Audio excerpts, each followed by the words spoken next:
Klartext und Wertschätzung. Willkommen zum Podcast. In unseren Trainings und Coachings zum Thema Klartext und Wertschätzung legen wir unseren Fokus meist auf die Haltung eines Sprechers. Denn die Haltung hat eine grundlegende Wirkung auf die Kommunikation und somit auch auf die Wirkung der Aussage. Klartext geht nicht ohne Wertschätzung, Wertschätzung geht nicht ohne Klartext und das eben in dem rechten Maß zusammenzufügen bedingt etwas. Und zwar bedingt es einer grundlegend achtsamen Haltung. Oh, doch hier, Jennifer, was ist jetzt Achtsamkeit? Ja, genau, was hat es mit den 3 Horizonten der Achtsamkeit oder den 3 Horizons of Mindfulness auf sich? Und wie finden wir zur inneren Ruhe, zum inneren Frieden? Das sind die Themen, mit denen wir uns heute und hier in diesem Video befassen und die Antworten werden Sie im Laufe des Videos bekommen. Ganz am Schluss Tipp 3 übrigens, ein heißer Tipp. Bleiben Sie also bitte dran bis zum Schluss. Zunächst, was ist Achtsamkeit? Das Konzept der Achtsamkeit ist ja jetzt schon älter, hat also nicht eben gerade gestern jemand erfunden, sondern tatsächlich entspringt es ja der buddhistischen Tradition und ist dort ein zentraler Bestandteil des spirituellen Weges. Nicht nur jetzt die Buddhisten haben sich dafür ausgesprochen, auch Jesus lehrte, achtet einander. Und in der westlichen Welt wurde Achtsamkeit maßgeblich durch Jon Kabat-Zinn populär gemacht, der in den 70er Jahren die Achtsamkeit in einen therapeutischen Kontext überführte. Auf Pali, das ist eine altindische Sprache, die Sprache, in denen Lehren Buddhas auch überliefert wurden, geht es um das Wort Sati, das ja wortwörtlich genau von der Bedeutung sich erinnern entstammt. Ja, was beschreibt es, Jennifer? Sati beschreibt die Fähigkeit, bewusst im gegenwärtigen Moment zu verweilen. Und zwar ohne abzuschweifen oder auch ohne zu vergessen, worauf die Aufmerksamkeit eigentlich gerichtet ist. Tja, der Mensch erinnert sich also durch Achtsamkeit an das Wesentliche, an das Wichtige. Jetzt, wo liegt die Herausforderung? Naja, das kennt man ja aus dem Alltag, Ja. ne? Wir kennen das auch. Der Mensch legt eben gern seinen Fokus auf das Nächste, also das nächste Ereignis, der nächste Termin, das nächste Problem, das nächste Gericht, das gekocht werden will. Wir sind eben nicht oft in der Gegenwart, wir sind nicht präsent, nicht im Jetzt, sondern meist abgelenkt durch irgendeinen Reiz. Richtig. Immer in der Hoffnung. Was gibt es eigentlich später zu essen? Genau, so jetzt so hier läuft machen es, wir unseren genau. Podcast. Immer in der Hoffnung, dass es gleich was Leckeres zu essen gibt oder dass es dort, wo wir dann hinkommen, schöner ist oder dass dann dort unsere Probleme gelöst sind oder dass es dort vielleicht bunter, weiß ich nicht, heller oder so. Genau, was ist. definitiv immer die Folge von sowas ist Ja. Unruhe, Abwesenheit, eben keine Präsenz. Genau. So. Für die Kürze der Würze dieses Videos nehmen wir jetzt einfach ein Bild von Achtsamkeit, von einem Zustand des gegenwärtigen Bewusstseins ohne Beurteilung, ohne Zwang, ohne, nur wahrnehmen. Nur das innerliche Wahrnehmen. Ja, das können wir jetzt natürlich, ließe sich so ein Bild in alle möglichen Richtungen, ließe sich das jetzt natürlich noch ausweiten, vervollständigen, erklären. Für unser heutiges Vorhaben belassen wir es dabei, damit das Bild klar bleibt. Wir brauchen zum Begreifen noch eine Aufteilung. Dafür nutzen wir unsere 3 Horizons of Mindfulness. Wir unterscheiden 3 Horizonte der Achtsamkeit. Den ersten sehen Sie schon, das ist nämlich der kurzfristige Moment, also der Atem, das Jetzt, das, was genau jetzt geschieht. Hier spüren wir die Gegenwart, hier haben wir keine Pläne, keine Sorgen, eben nur der Augenblick. Also kurzfristige Achtsamkeit heißt, ich bin hier, ich bin wach, ich bin lebendig. Genau. Setzen wir eine weitere Krone obendrauf auf unseren Baum der Achtsamkeit, dann kommen wir zum zweiten Horizont, das ist der mittelfristige. Das will Fragen, sowas wie, was will ich heute erschaffen? In welcher Lebensphase bin ich gerade? Hier geht es nicht mehr nur ums Wahrnehmen, sondern ums Ausrichten. Achtsamkeit wird zum Kompass. Sie hilft uns, den nächsten Schritt bewusst zu setzen, statt in so einer Art Autopilot weiterzulaufen. Ja, und dann kommt der dritte Horizont, der jetzt schon drauf sitzt auf unserem Baum. Die langfristige Achtsamkeit, also das große Ganze. Das, was unser Leben eben zusammenhält. Unser Warum.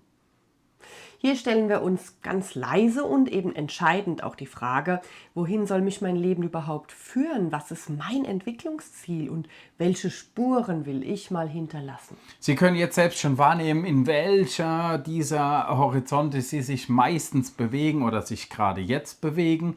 Achten Sie einfach mal darauf, heute Abend beim Abendessen, wo sind Sie da mit Ihren Gedanken? Welchen Horizont der Achtsamkeit beleben Sie da gerade?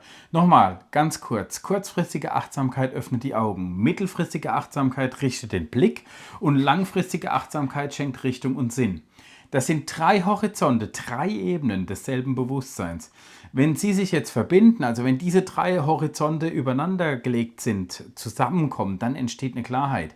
Ich bin im Moment verwurzelt, im Ziel fokussiert und im Leben, also komplett, ja, sogar im Sein, klar orientiert. Wow. Jennifer, Wie kommen wir unbedingt denn dahin? Tipp 1. Was ist unser Tipp 1? Tipp 1 eben für die kurzfristige Achtsamkeit, die wir ganz einfach im Alltag üben können mit Dingen wie Yoga oder Qigong, Meditation, progressive Muskelentspannung, eben alles, was uns so stark auf das Jetzt fokussiert, dass unsere Aufmerksamkeit komplett auch bei dem jetzigen Thema liegt. Also körperlich bedeutet das übrigens die Aktivierung des Parasympathikus und somit die Folge eine spürbare Entspannung. Sie merken schon, um echte Achtsamkeit zu erlangen, brauchen wir eben einen Mindset-Change hin zu der Erkenntnis, der Weg ist das Ziel. Auch darüber ließe sich schon wieder ein eigenes Video drehen. Bevor wir jetzt übrigens zur Philosophie kommen und da nochmal abtauchen und natürlich auch noch den Tipp 2 besprechen, haben wir noch eine Bitte an Sie. Und zwar brauchen wir Sie für den Algorithmus hier bei YouTube. Wir brauchen Sie hier bei YouTube, um diese interessanten Informationen zu teilen, zu liken, zu kommentieren. Das hilft uns ungemein. Und wir sagen da jetzt schon mal Danke. Das ist schön. Wir gehen weiter und machen wie angekündigt unseren Ausflug zu den Grundprinzipien der stoischen Philosophie. Da gibt es nämlich einen Grundsatz, das ist der 3. Grundsatz der Stoa, der lautet: Du musst vor dir selbst, nicht vor der Menge bestehen. Richtig.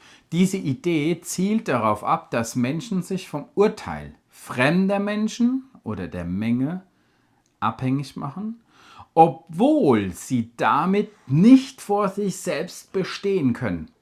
Das ist ein Satz, der darf erstmal ganz kurz wirken. Es ist also vielmehr wichtiger, sich selbst nicht nachzusehen, sich selbst nicht durch Anschuldigung anderer herauszureden, sondern mit den Erfahrungen und Lehren aus den eigenen Fehlern zu wachsen.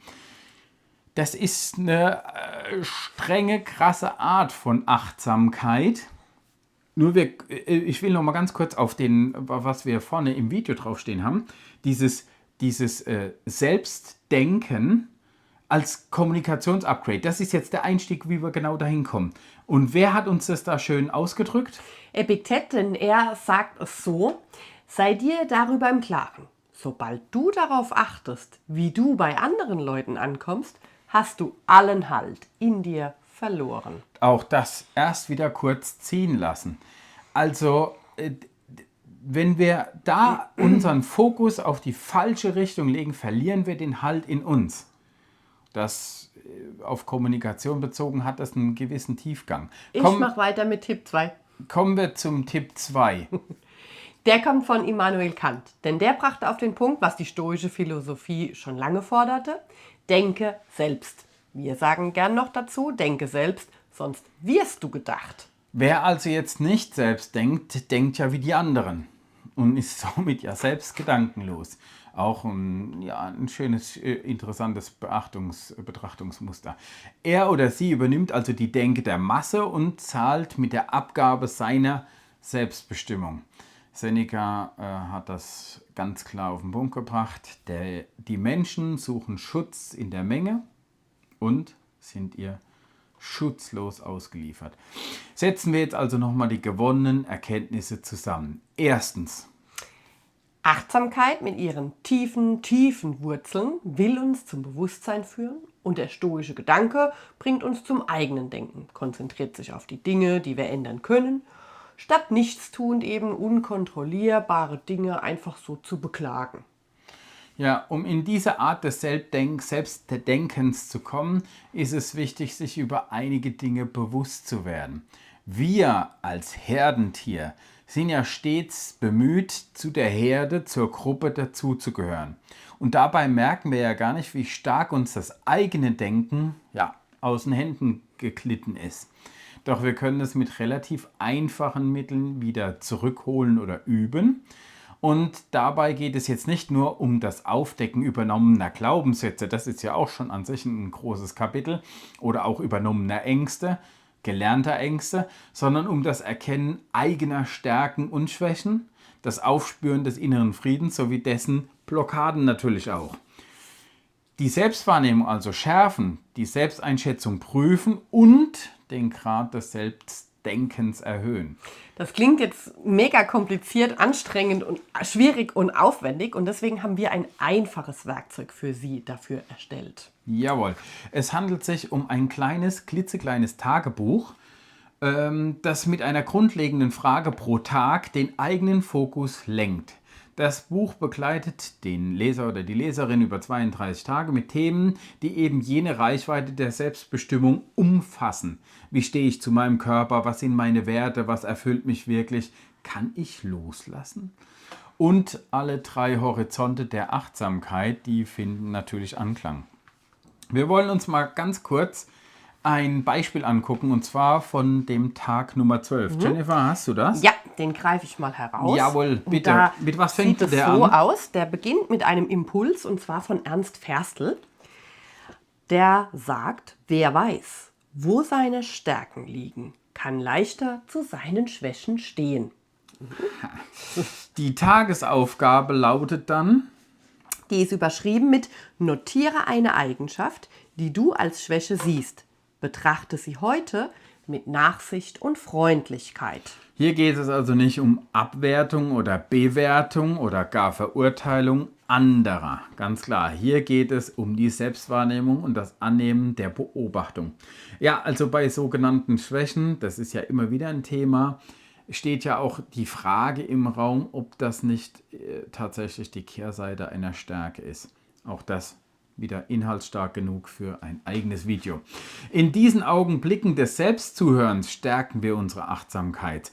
Nach innen hören funktioniert natürlich nur, wenn es jetzt im Außen etwas stiller ist und nicht allzu laut ist, sonst bleibt außer den Umgebungsreizen natürlich nichts zu hören. Deswegen heißt dieses Tagebuch auch meine Flüstermomente der Achtsamkeit.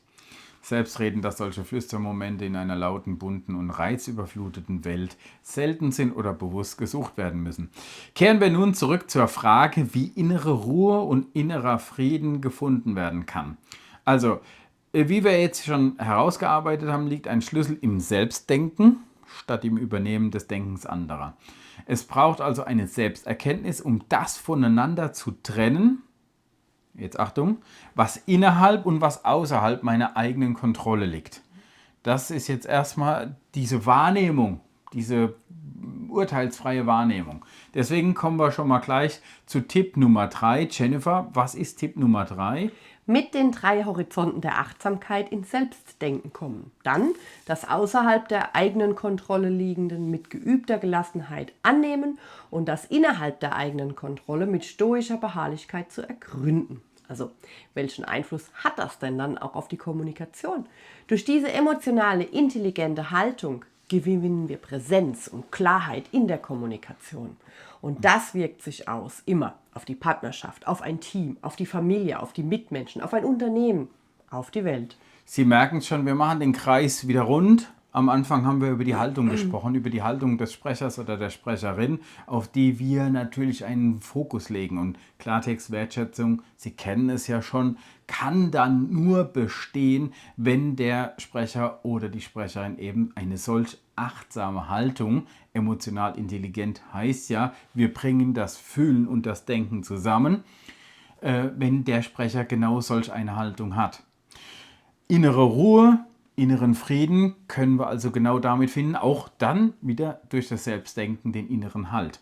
Mit den wertvollen Worten Epiktets zu der Frage, was beunruhigt uns wirklich, schließen wir für heute.